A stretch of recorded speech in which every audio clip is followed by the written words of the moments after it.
Bonjour à tous et bienvenue sur Séphiroth et compagnie. Je suis très contente de continuer sur les contes de Rabbi Nachman de Breslev. Je vais aborder aujourd'hui le 9e conte qui s'intitule le Chacham et le Tam, ce qui signifie... alors les traductions sont très compliquées et c'est pour ça qu'après on va affiner tout ça, mais on va trouver beaucoup comme traduction le sage et le simple. Dans le Keren Israël, la traduction, donc dans ces petits livres-là, eh bien, ça va être le docte et le candide. Et on va bien sûr revenir sur ces notions parce qu'on va voir que c'est deux manières d'appréhender la vie extraordinairement différentes. C'est un conte que j'aborde avec beaucoup de... comment dire beaucoup de délicatesse. Ça fait des semaines que je médite sur lui, j'étudie également, parce que c'est un conte qui interpelle énormément. C'est d'ailleurs, sur les 13 contes de Rabbi Nachman, c'est un conte un petit peu à part. Et donc, déjà, comment commence l'histoire? Eh bien, il y a deux familles bourgeoises qui ont chacun un fils, et chaque fils, donc le Chacham et le Tam, le sage et le simple, on va l'appeler le philosophe, en fait, et le simple, eh bien, sont dans la même classe quand ils sont jeunes, et ils ont beau avoir des capacités extrêmement différentes, eh bien, ils s'apprécient énormément, il y a une réelle amitié entre eux. Et puis, il va se produire un événement dans chacune des familles, d'ailleurs exactement le même événement.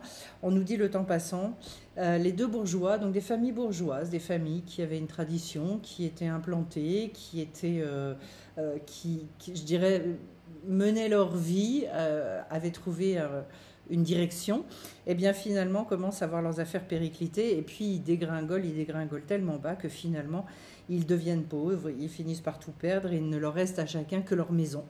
Et donc ils sont amenés à dire à leurs enfants respectivement, eh bien écoutez, on ne peut plus vous prendre en charge, on ne peut plus vous entretenir, on ne peut plus vous nourrir, donc eh bien il va falloir que vous entrepreniez ce que vous avez à faire. Autrement dit, d'emblée, qu'est-ce que nous dit Rabbi Nachman? C'est qu'il y a une forme de faillite au niveau de la vie qui avait été menée par ces bourgeois-là, par ces deux familles, et qu'à un moment, elles ne savent plus, dans la symbolique, nourrir, entretenir leurs enfants, c'est quoi? Ça veut dire qu'est-ce que nous, on va pouvoir leur transmettre, quelle direction on va pouvoir leur indiquer éventuellement. Le sens qu'ils vont devoir donner à leur vie, finalement, ils vont devoir le choisir eux-mêmes. D'ailleurs, une chose très intéressante, parce que dans la génération dans laquelle nous sommes, et on le voit beaucoup au niveau des enfants, on critique beaucoup la jeunesse en disant que... et on ne comprend pas trop pourquoi, finalement, ils ont du mal à se fixer, à trouver le but, à trouver les études qu'ils ont envie de faire véritablement, et qu'ils, comment dirais-je... Ils cherchent beaucoup, ils avancent d'un pas, ils reculent de deux, en apparence en tout cas, et que finalement, oui, dans cette perte de sens, qui est aussi, je trouve, la marque de notre société, eh bien, il va y avoir des manières de réagir qui vont être extraordinairement différentes, et c'est ce qu'on va voir avec donc ce philosophe et ce simple. Et que d'emblée, ce qu'on nous dit, c'est que le simple, il se dit, je vais aller apprendre le métier de cordonnier. Et donc, un métier simple, il ne se pose pas trop de questions, juste d'avoir de quoi avoir un métier. On va le voir par la suite, me marier, fonder une famille, etc. Et le sage, lui, en revanche, dont on vante finalement la perspicacité, enfin vanté entre guillemets, il dit non mais moi une activité aussi basique ça m'intéresse pas, et on va regarder un petit peu quelle est la typologie de ce Racham, de ce philosophe, sachant que je vais tout de suite vous le préciser pour que petit à petit en fait on comprenne les mécanismes de tout ça. Ce philosophe finalement c'est celui qui va compter sur sa propre sagesse, qui va compter sur sa propre intelligence, qui va faire des déductions, qui va essayer de trouver ses propres solutions. C'est-à-dire en fait quelqu'un qui va fonctionner sans ce qu'on appelle la émouna.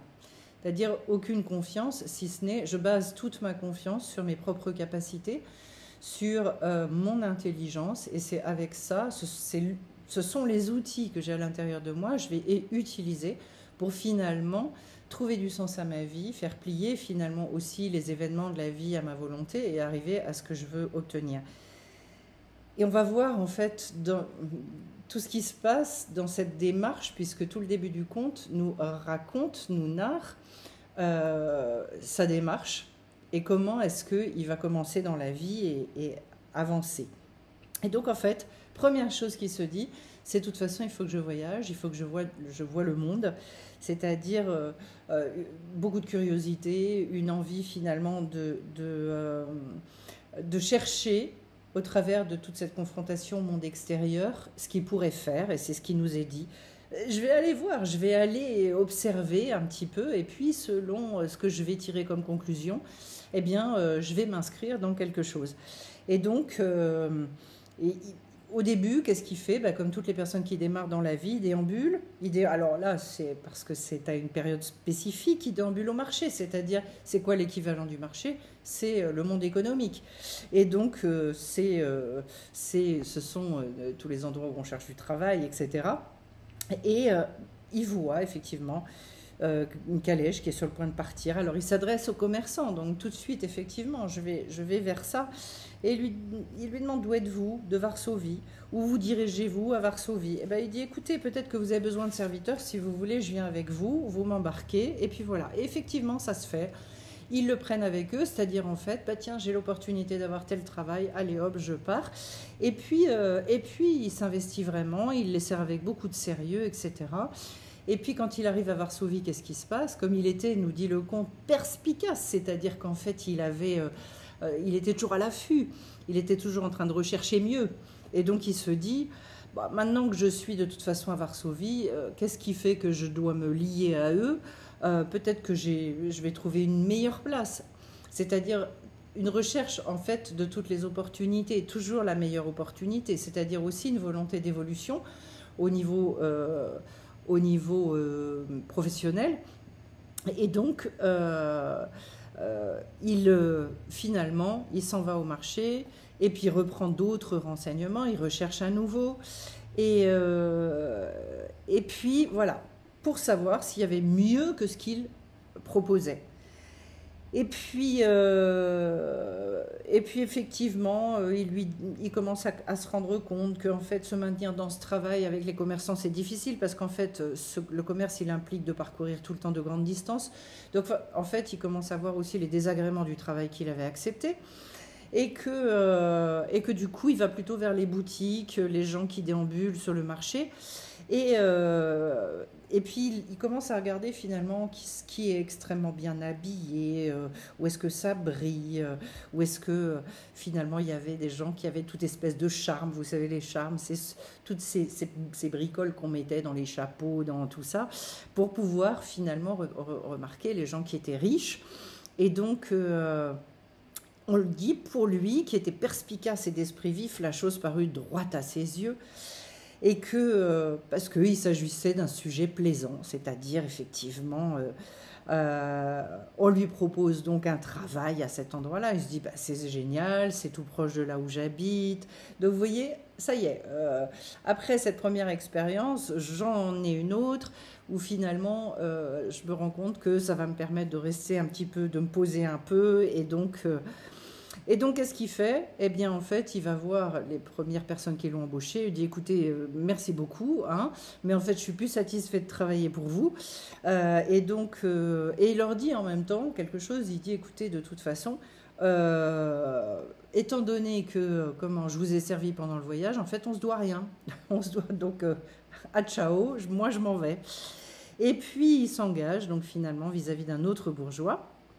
Et puis là, en fait, il est dit, le bourgeois l'accablait de lourds travaux. Et donc, il l'envoyait en mission auprès des seigneurs pour faire du commerce. Et donc, en fait, il est obligé de trimballer tout le bazar qu'il devait vendre, etc. Et donc, c'était une tâche très lourde, très difficile. Et que, voilà, le travail est très pénible, cette fois-ci, non plus à cause des déplacements, mais parce qu'en fait, il est sans arrêt en train de porter des choses qui sont très lourdes, qui devait parvenir à des étages élevés. Et donc là, le travail est extrêmement physique. Et comme c'était un philosophe perspicace, il dit qu'est-ce que j'ai à faire avec ce travail vraiment. En fait, mais le but essentiel, c'est finalement, c'est pas ça. C'est d'avoir une femme et d'avoir un gagne-pain. Et donc en fait, il dit mais la seule chose, c'est que c'est pas encore le moment. Donc ça plus tard, je verrai, mais à un moment où ça me semblera être vraiment quelque chose d'essentiel et que le moment sera venu.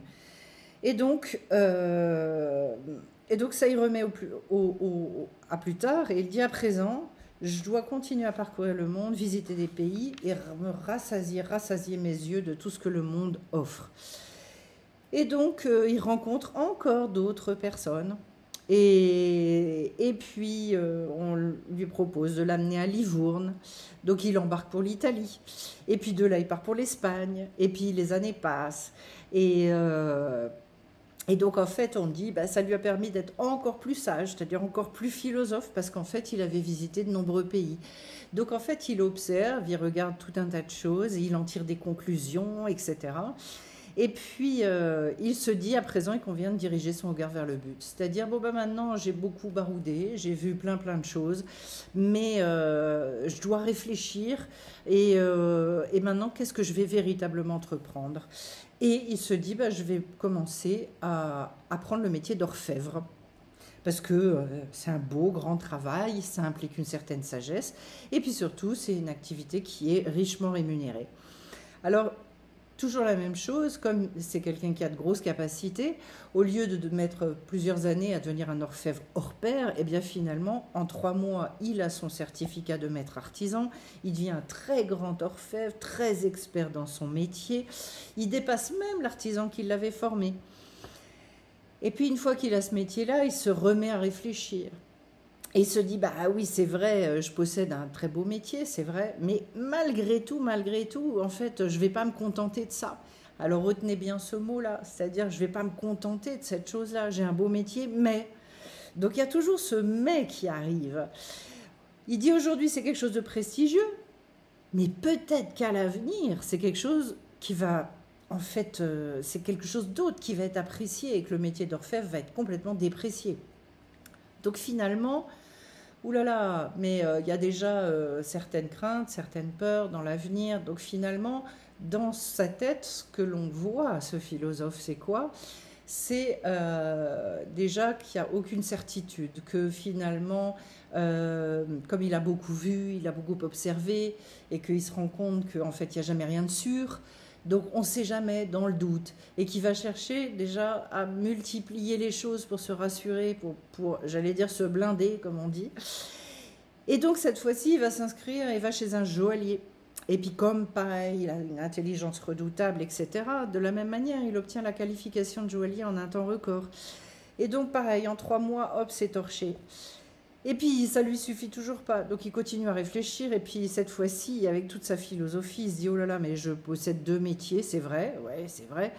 Mais peut-être qu'un jour, ils ne seront pas si considérés. Alors, on voit qu'il y a à la fois cette recherche d'argent, mais il y a également la recherche de considération. C'est-à-dire, il lui faut des honneurs, il faut qu'il soit reconnu en tant que tel ou tel. C'est-à-dire, j'incarne tel ou tel métier. Et donc, il vaut mieux que j'apprenne une discipline dont l'importance durera jamais. Et donc, cette fois-ci, va être la discipline où là, je suis sûre que de toute façon, ça, c'est une discipline qu'on va respecter toujours jusqu'au bout. Et donc, avec toute son intelligence, sa compréhension, son sophisme, nous dit-il, le sophisme, bah, c'est en lien avec la philosophie grecque, il apprend la médecine. Parce qu'effectivement, a priori, oui, il y aura toujours du travail pour les médecins, qui constitue donc quelque chose de tout à fait nécessaire, de toujours important. Ok.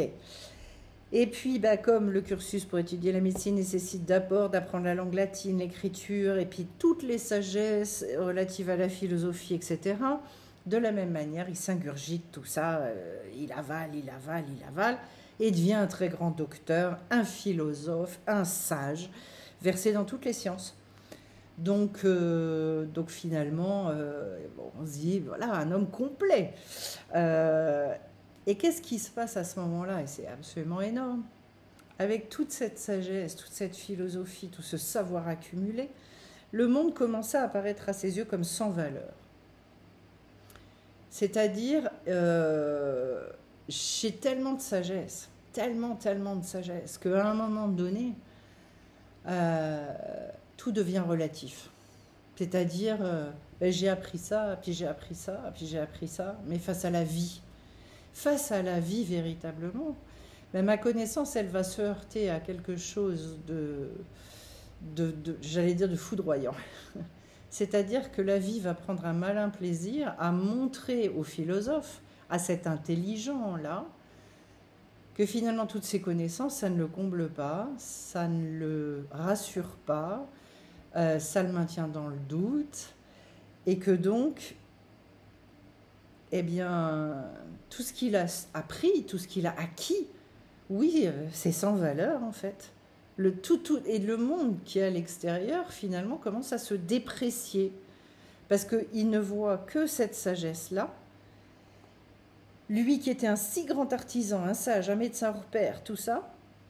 Et il commence à se dire, mais avec tout le savoir que moi j'ai accumulé, les choses s'inversent dans sa tête. Et il se dit, chaque habitant de ce monde ne vaut rien à mes yeux. C'est-à-dire, moi je suis arrivée à un tel niveau dans ma tête, je sais tellement de choses, tellement de choses, que finalement tout ce monde extérieur-là, qui est là en train de se contenter de sa médiocrité, parce qu'à ses yeux le monde extérieur est sans valeur, donc c'est médiocre, et bien finalement en fait,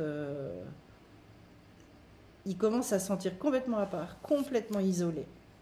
Et il décide que en fait, il faut se créer un objectif. Donc du coup, ça veut dire déjà la perte de sens totale dans laquelle on arrive quand on n'est que dans la tête, quand on compte que sur notre sagesse, que sur notre capacité de raisonnement, etc.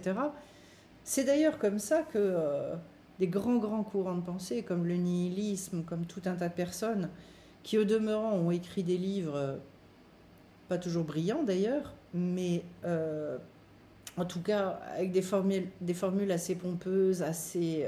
voilà. Et que ces gens-là avaient des vies en parallèle de leurs écrits qui n'étaient pas du tout à la hauteur du côté intellectuel très brillant qui montrait à l'extérieur. Alors il dit, bon ben voilà, allez, il faut que je revienne à mon objectif, là, il faut que je retrouve le sens de ma vie, il faut que j'arrive à prendre une femme, etc. Et il dit, dans son esprit, si je me marie avec une femme d'ici, qui sait ce qui adviendra de moi? C'est-à-dire, vous voyez qu'en fait, maintenant, ce grand sage, ce grand philosophe, il est pétri de doutes. Et en fait, ce que Rabbi Nachman est en train de nous décrire, c'est ce que dans la Torah,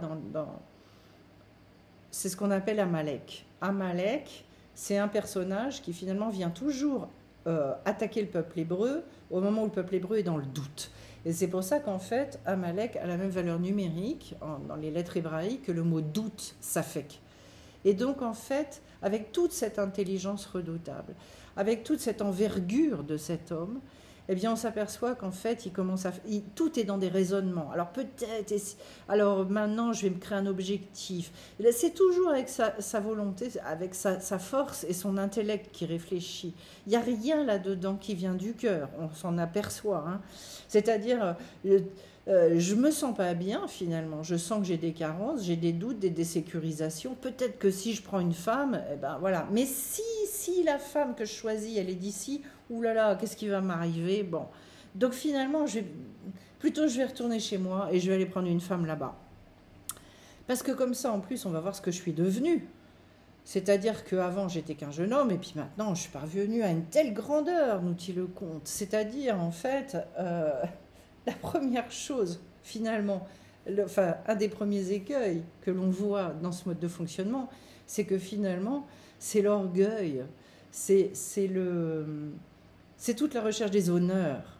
Pour réussir à trouver qui il est véritablement, eh bien, il va aller étiqueter tous ses diplômes, il va arriver lui aussi maintenant avec ses beaux habits, avec ses charmes de partout, pour montrer combien j'ai réussi, combien je suis quelqu'un, etc., etc. Et au bout de tout ce périple absolument incroyable, eh bien, finalement, il fait le voyage jusque chez lui, il rentre chez lui. Et qu'est-ce qu'on nous dit? On nous dit qu'il eut beaucoup à souffrir au cours du trajet. Beaucoup à souffrir, car en raison de sa sagesse, il n'avait pas à qui parler. Et il ne trouvait pas de lieu d'hébergement qui lui convenait, et il en conçut de nombreuses souffrances. Très intéressant. Parce qu'en fait, alors, déjà la première chose, je me prends et je suis dans telle sphère dans ma tête, extrêmement élevée, etc., que finalement, il n'y a plus personne qui trouve grâce à mes yeux, il n'y a plus personne que je trouve intéressant, il n'y a plus personne avec lequel je pense que je vais devoir échanger, je vais pouvoir échanger, que ça va être enrichissant. C'est-à-dire, j'arrive même plus, étant donné que je me suis mis, moi, sur une espèce de piédestal pas possible, dans cette grandeur et de cette hauteur-là, eh bien, je regarde les gens comme des cafards par terre, et j'ai plus rien à échanger avec eux. Peut-être ça vous fait penser à certaines personnes, mais c'est surtout à réfléchir aussi dans notre propre vie, comment parfois, quand on commence à avancer sur certains sujets, eh bien finalement on essaye aussi de se grandir et de penser que parce que finalement on commence à avoir du mal à discuter avec certaines personnes, on pense que c'est parce que les personnes ne sont pas de notre niveau et que en fait ça veut dire qu'on n'est pas passé par le bon chemin. Donc il est incommodé à la fois par les gens autour de lui, et que quelque part il s'est lui-même mis ailleurs, il s'est positionné dans cette, je dirais, et puis dans une espèce de fantasme et de vision, parce qu'il a fait de son intellect un dieu finalement, qui est là, tout puissant, et comme il réussit là-dedans, il a l'impression que c'est bon, il est arrivé. Et puis que pareil, en fait, il n'y a pas de lieu d'hébergement en fait qui lui convient. Pourquoi? Mais parce que ce qu'on voit, c'est qu'en fait, quand on rentre là-dedans, tout est irritant. Il n'y a plus rien qui convient. Donc les autres ne conviennent plus. Que de cette hauteur-là et de cette grandeur, eh ben, la nourriture va jamais être à sa convenance, que le lit va pas être assez bon, que la manière dont on va l'accueillir, parce que du coup, il attend que le monde, lui prodigue cette excellence et réponde à toutes ses attentes, tous ses besoins, etc. Ce qui, au passage, nous montre une chose, c'est qu'en fait, il a comblé aucun besoin, il a comblé aucune de ses attentes. C'est ça qui est absolument extraordinaire, c'est qu'on voit qu'il court après quelque chose, mais que, au bout du compte, tout ce après quoi il court, et Dieu sait qu'il réussit dans le compte, on le voit bien. Il a probablement beaucoup d'argent, il a effectivement maintenant pas mal de métiers, il a une sagesse extraordinaire, mais qu'au bout du compte, en fait, c'est sans doute le plus miséreux des hommes, puisqu'il n'y a plus rien qui lui convient, puisqu'il n'y a plus rien qui le satisfait, puisqu'il y a une sensation de solitude absolument incroyable, et qu'il est toujours en train de courir après le sens de sa vie. Voilà. Ça, c'est l'archétype, donc vous comprenez bien qu'on parle de celui... Alors, bien sûr, Rabbi Nachman va dans un excès là-dedans, mais on doit se poser la question, en fait, à un petit niveau, à un niveau peut-être moins extrême que celui-là, combien est-ce que moi, dans ma vie aussi, j'ai tout appuyé finalement sur ma sagesse, sur mes petites, comment ça s'appelle, mon intelligence, mes petites déductions, mes petits calculs, etc., pour arriver au but, et que je n'ai compté que sur moi. Je ne suis pas allée chercher sur cette confiance dans la vie, sur le fait que oui, je ne suis pas seule, et qu'à un moment donné, il y a bien quelque chose sur lequel je puisse m'appuyer, et surtout qu'il va falloir que je sois inséminée par quelque chose qui est beaucoup plus intelligent que moi. Et donc, pour compléter, et à l'opposé de ce philosophe, de ce sage, on va voir, sur la prochaine fois qu'on se retrouve, on va voir le simple. Qu'est-ce qui se passe? Et vous allez voir que c'est pas fini. C'est pas fini. C'est une première étape du fonctionnement de ce philosophe. Mais jusqu'où ça va l'amener? Mais ça va être absolument phénoménal de se rendre compte le lieu de perdition. Parce qu'en fait, on a déjà compris qu'en fait, c'est un homme qui est enfoncé dans le doute, qui est enfoncé dans l'insatisfaction, qui est enfoncé dans l'orgueil, dans le côté hautain, qui donc a déjà plus que 1002 pieds dans un chemin qui va l'amener vers une perdition. Voilà, soit il comprend là qu'en fait c'est lui l'imbécile de l'histoire, soit il continue, et on va voir s'il continue, jusqu'où ça va l'amener. Donc je vous retrouve avec grand plaisir pour la suite de ce conte d'ici quelques jours. Et je précise donc qu'il y a le stage du mois d'août qui a lieu donc du 18 au 21 août sur 4 jours dans les Bouches-du-Rhône près de Salon de Provence. Et un stage qui a vraiment pour but de complètement nettoyer et l'intellect et le cœur et de permettre à chacun de repartir justement dans cette réunification. Alors, je ne sais plus comment j'ai intitulé le stage, parce que comme d'habitude, voilà. Mais j'ai fait une vidéo sur le sujet que vous pouvez aller voir. Et d'autre part, j'ai les dimanches